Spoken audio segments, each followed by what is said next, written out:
Hello students, today I am going to discuss about the shell which are related to class 8. Dear student, हम लोग previous video में इस shell के बहुत सारे फैक्टर्स, बहुत सारे कंपोनेंट्स के बारे में चर्चा किए थे। आज हम इसी शेल को आगे बढ़ाते हुए आज देखेंगे जो इस शेल का आविष्कार कैसे हुआ और फिर बाद के जो भी वैज्ञानिक आए, जो भी बायोलॉजिस्ट आए, उन्होंने शेल के किस रूप का डिटेल किया और हम लोगों तक उसकी जानकारी पहुंचाई। इन सभी फैक्ट्स के बारे में आज हम जानकारी प्राप्त करेंगे। तो सबसे पहले हम टू द पॉइंट आते हुए देखेंगे कि डिस्कवरी ऑफ द शेल।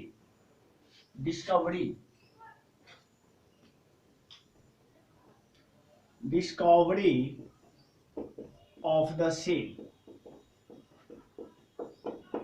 कोशिका का आविष्कार।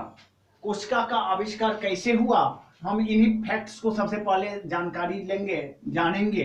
तो उसमें पहला हमको फैक्ट्स देना है।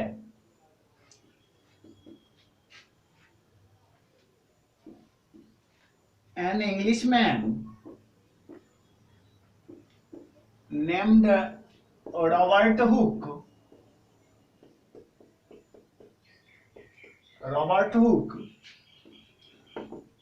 first observed and discovered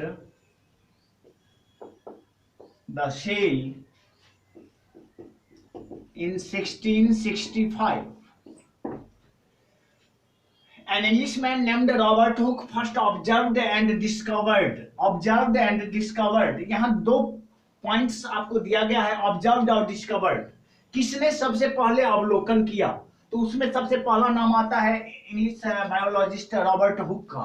फिर खोज किसने किया, तो उसमें भी सबसे पहला नाम आता है रॉबर्ट हुक का। इन्होंने क्या किया, dear student, during his observation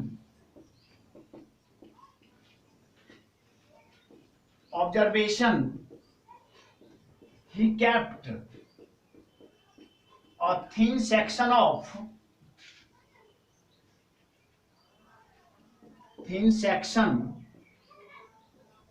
of cork under a microscope.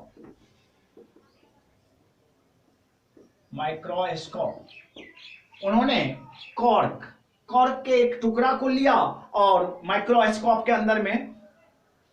अंदर डाल दिया। And found that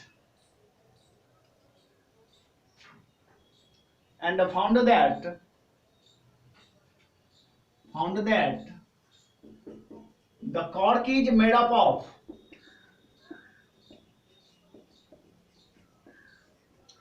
box like compartments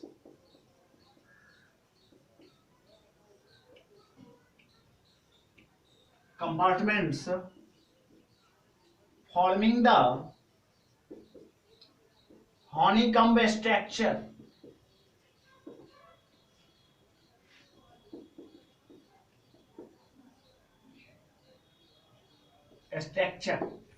Laterally, he named them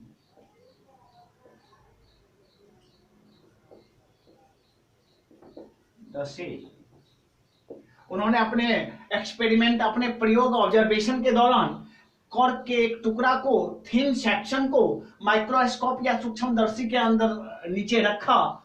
तो उनको जानकारी मिली कि cork is made up of box like compartments, बहुत सारे बक्सानुमा कंपार्टमेंट्स या उसमें डिब्बानुमा स्ट्रक्चर बना हुआ है जो देखने में मधुमक्खी के छत्ते की तरह दिखाई देती है। और उसी मधुमक्खी के छत्ते को रॉबर्ट हुक ने बाद में नाम दिया शेल। क्या नाम दिया? शेल, जिसको हिंदी में हम क्या कहते हैं? कोशिका कहते हैं। डियर स्टूडेंट, फिर बाद में भी बहुत सारे वैज्ञानिक आए, बहुत सारे बायोलॉजिस्ट आए जिन्होंने अच्छे काम सेल के थ्रू किया और हमें जानकारी मिली। अब हम देखेंगे बाद के वैज्ञानिकों ने क्या क्या किया सेल के बारे में।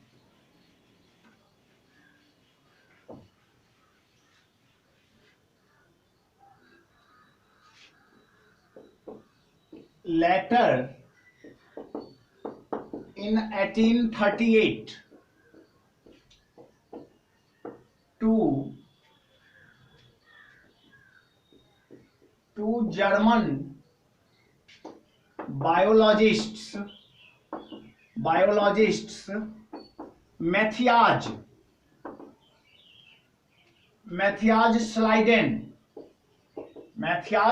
Schleiden, क्या पढ़ेंगे इसको? Schleiden, Matthias Schleiden and Theodor Schwann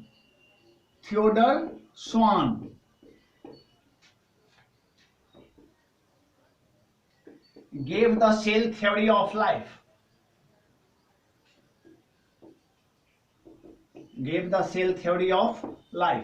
यहाँ सेल थ्योरी से मतलब है कोशिका सिद्धांत।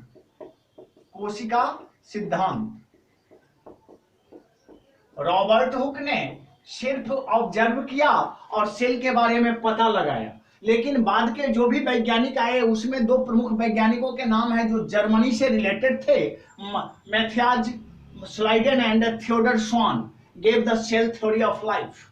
उन्होंने जीवन से रिलेटेड कोशिकीय सिद्धांत को हमारे सामने में प्रस्तुत किया, और अब देखेंगे कि उस सेल थ्योरी के अनुसार स्लाइडेन एंड स्वान का क्या कहना था।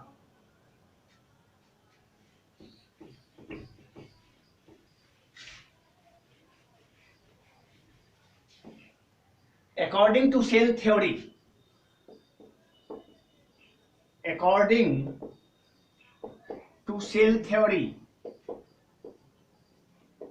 of life,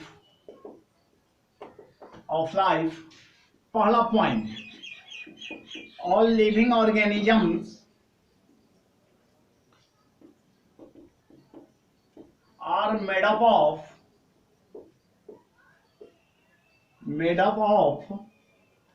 the structural and functional unit of life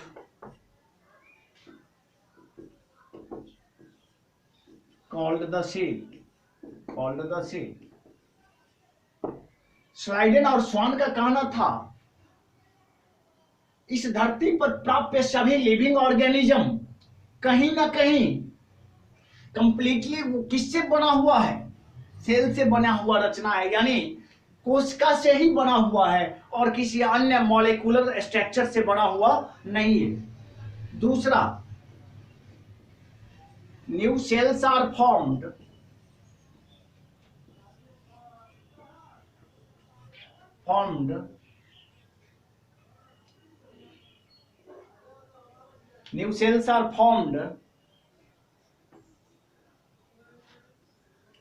when pre-existing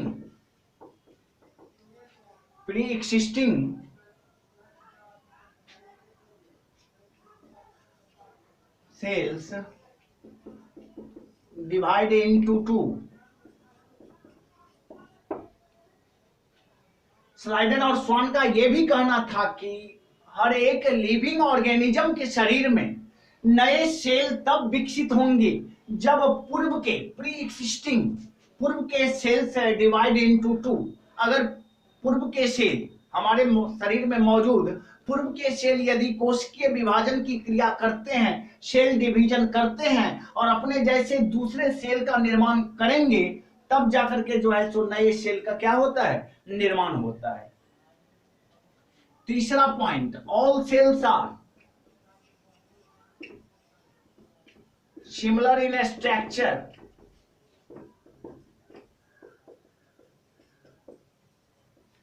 and function.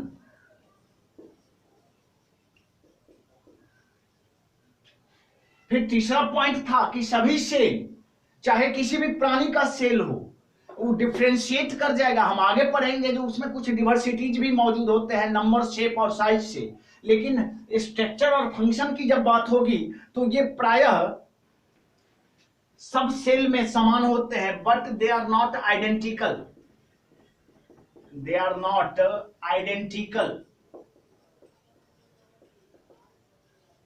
लेकिन कहीं कहीं ये एक दूसरे से भिन्न हो जाते हैं। अब हम उन भिन्नताओं, उन डिवर्सिटीज को भी जानेंगे कि स्ट्रक्चर और फंक्शन एक समान होते हुए भी एक सेल कैसे दूसरे सेल से डिफर कर जाता है, तो हम उस पॉइंट को देखेंगे।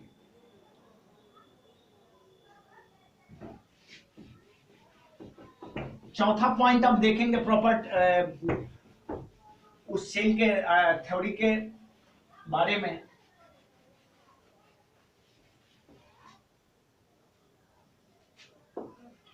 चौथा point, all cells have diversities in their number, shapes and sizes. स्लाइडन और स्वान का यह भी कहना था कि भले ही एक जीव से दूसरे जीव के सेल्स स्ट्रक्चर और फंक्शन के हिसाब से सिमिलर होंगे, सही होंगे, लेकिन उनमें एक जीव से दूसरे जीवों के सेल्स के नंबर्स, शेप्स और साइज, इसमें डिफरेंशिएशन होगा। ये कहीं ना कहीं एक दूसरे से क्या हो जाएगा, अलग हो जाएगा। बाद बाकी जो दो प्रॉपर्टीज है, स्ट्रक्चर और फंक्शन की बात है, तो वो स्ट्रक्चर और फंक्शन सभी सेल्स, सभी ऑर्गेनिज्म के लिए समान होते हैं, लेकिन नंबर, शेप्स और साइजेज की चर्चा होती है तो फिर सेल डिफरेंशिएट कर जाता है। अब हम बारी बारी से नंबर, शेप्स और साइज के हिसाब से सेल स्ट्रक्चर को देखेंगे।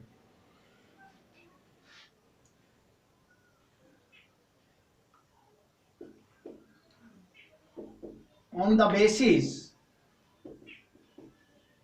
of the number of cells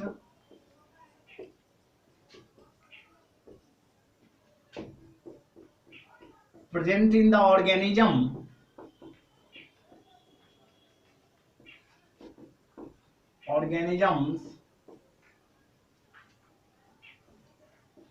they are classified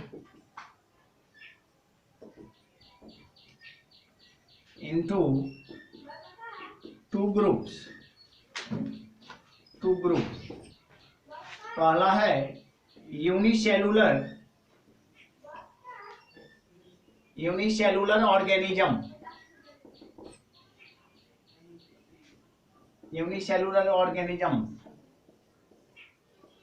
The organisms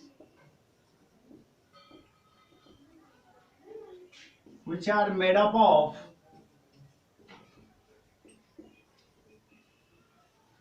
only a single cell are called unicellular organisms. For example, amoeba, bacteria,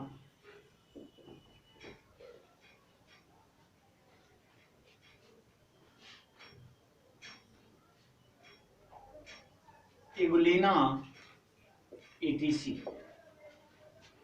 On the basis of the number of cells present in the organisms, they are classified into two groups. पहला देखे हम लोग unicellular organism को, अब देखेंगे multi cellular organism.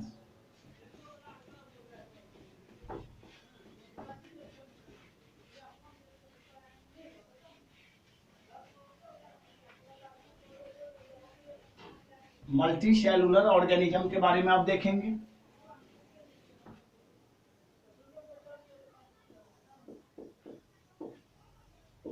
Multi cellular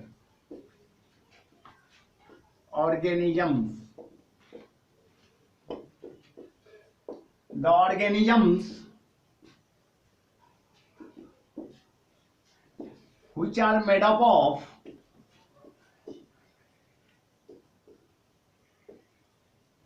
more than one cell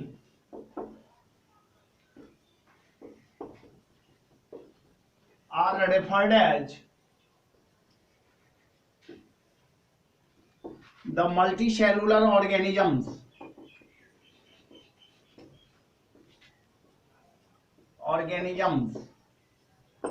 For example, human beings,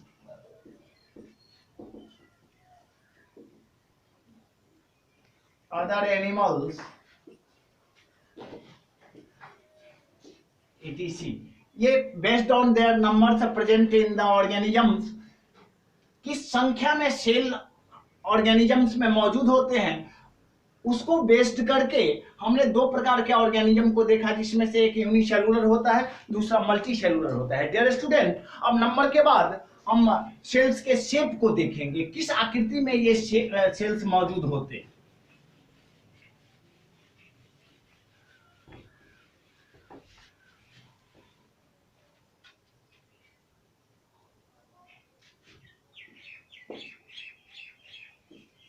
Shapes.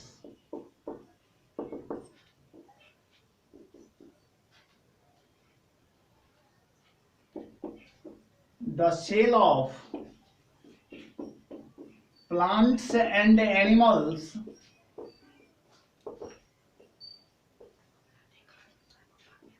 have wide range of shapes. प्रायः cell के बहुत सारी आकृतियां मौजूद होती हैं। They may be oval, round, elongated, spherical, long, etc. They may be found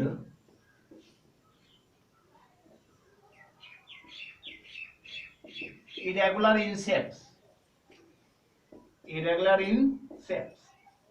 कभी कभी ये सेल्स जो है सो अनियमित आकार के भी होते हैं, ना तो वो लंबे होते हैं, ना अंडाकार होते हैं, ना गोलाकार होते हैं, बल्कि एक तीसरे आकृति में वो सेल्स मौजूद होते हैं।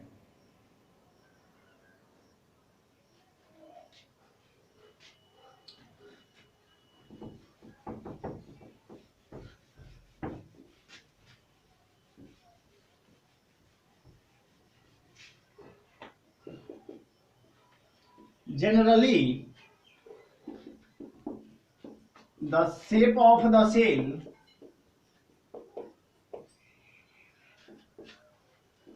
correlated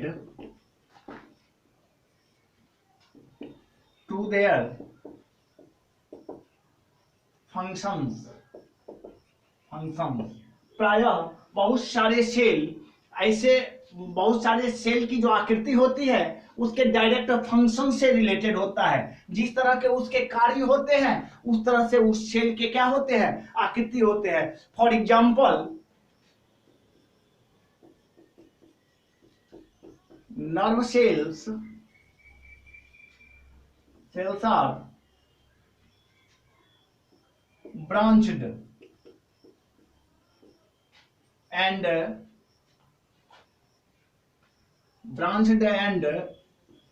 elongated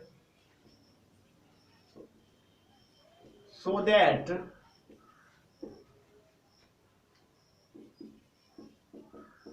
they transport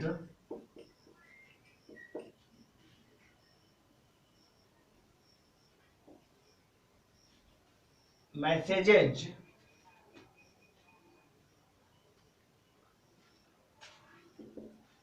inside the bodies of the living organisms. Dear student, अब हम फिर नेक्स्ट वीडियो में सेल के साइज के बारे में जानकारी प्राप्त करेंगे। तब तक के लिए धन्यवाद।